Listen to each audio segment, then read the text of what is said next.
Welcome back to the Justice Conference Asia 2015. We're here with Christa Sharpe from International Justice Mission. You shared a really inspirational message about Cambodia. Can you tell us, 10 years ago, go back 10 years, why did things feel so helpless? I think just the magnitude of oppression was what was so overwhelming to people. Most of us that were coming into Cambodia hadn't seen anything like it around the world, where literally thousands of children were just being openly prostituted, children as young as 5 and 6. And there was this total culture of impunity where, because of the war, because of genocide, Cambodia was a nation rebuilding. And so the government was in its early stages of rebuilding, and the justice system was completely decimated. Police had no sense of their role, they had no training, no resources. There was complete impunity, and criminals knew it. And so there could be tons of education and prevention, but the pool of vulnerable children was endless, and criminals knew they could always get away with their crime. And so it left this space, quite a wide space, for just a very high prevalence of child exploitation and rape. And so it was shocking to everyone. And of course, over the last 10 years, you guys have been involved in a lot of training of some of those police, and you even showed a really cool video. Can you tell us a bit about what's happened there? Yeah, so we actually brought in the media and the U.S. government to compel the Cambodian government to think about what might be possible if they equip their law enforcement to enforce the law to protect these children. And the Cambodian government agreed, and they had such success on that first operation in 2003 in this small village called Svaipak that they asked us to come in and train them full time. So we've been training over 500 police across the nation over a 2-year police training program, and we're finished with that training, and a lot of these police are now in leadership positions, running their own units with their own visions for their nation. And so they are proactively pursuing cases, working together with prosecutors and social workers. They're still learning and becoming more sophisticated in their job, but they are owning this mission now. And so, 10 years ago, the NGOs were pushing for change. Now the government is leading change. They have a vision for what they want for their country, and that's what's so exciting. And so today, you fast forward now to today, and all the hard work that's gone into it, what do you see now that just gives you a lot of hope?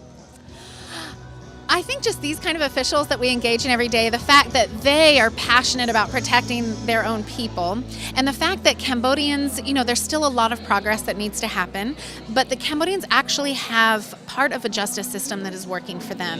A strong anti-trafficking unit, prosecutors, a first instance court that's processing cases, and you're seeing less and less corruption in these cases.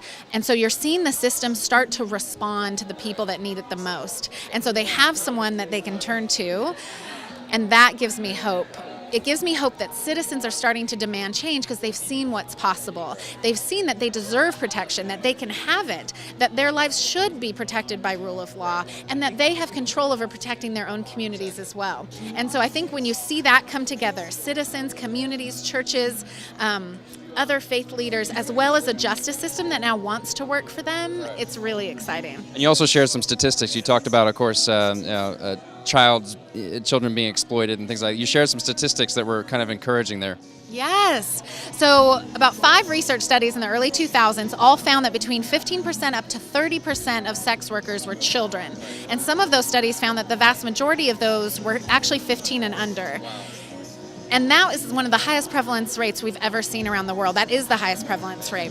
And so now we've done prevalence studies throughout the last 10 years to measure the impact of law enforcement and prevention efforts. And now we did our last prevalence study this year and found that it went from 15 to 30% down to 2%. And out of that 15 and under, it's less than 1/10 of 1%. It's extremely difficult to find children for sale now. International pedophiles can no longer just purchase a child. They actually have to stay and groom and build relationships like they would at home. It's much more difficult. And so this culture of impunity is starting to end.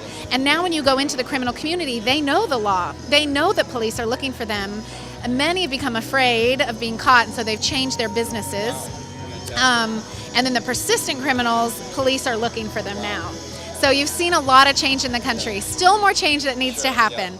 But what we look for are these signs of hope and of God working. We're starting to see really fun things like the church going into entertainment businesses to share about the rights and laws that protect adult women, and police are actually protecting them and patrolling the streets to make sure that churches are safe. And that never would have happened before, but they're helping each other in their separate missions. And it's really exciting to see those budding partnerships just start to happen across the nation. So we're here at the Justice Conference, obviously, and it's a gathering of Christians and churches and NGOs. So what has happened sort of from that side in terms of how churches have played a role in this? I think what's really exciting in Cambodia is you've seen two things happen. I think you've seen the government start to take ownership over protecting its own people, and there's these seeds of reform and growth and progress. But you've also, of course, have seen the public start to be engaged. And then you've also seen God's people from around the world come into Cambodia to share truth, to share protection, to share justice, and to support what's happening on the ground. And so we've had thousands of churches praying around the world for this. We've had churches funding and supporting the growth of some really sophisticated aftercare in Cambodia.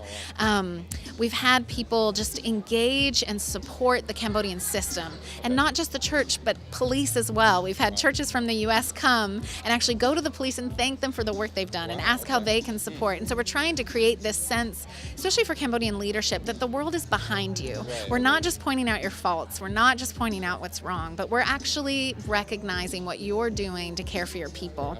And so it's been really exciting just for us at IJM to see the power of prayer in all of this. Because every single step has been difficult. And it's been a hard 10 years with a lot of difficult cases, a lot of trauma, a lot of fits and starts. But every time the going gets tough and the world starts praying, you see breakthrough. And we see that happen in South Asia. We see that happen in Cambodia. We're seeing it happen in the Philippines. We're seeing that happen around the world. And so that's what we always want people to remember, is that this movement of justice was first rooted in prayer, and that is what is going to carry it forward. And so never underestimate the power of praying in your home, in your room, for this movement of justice around the world. Okay, that's an encouragement for everybody. We can all participate. So again, thanks so much for your time, and thanks for being here at the Justice Conference. Thanks so much.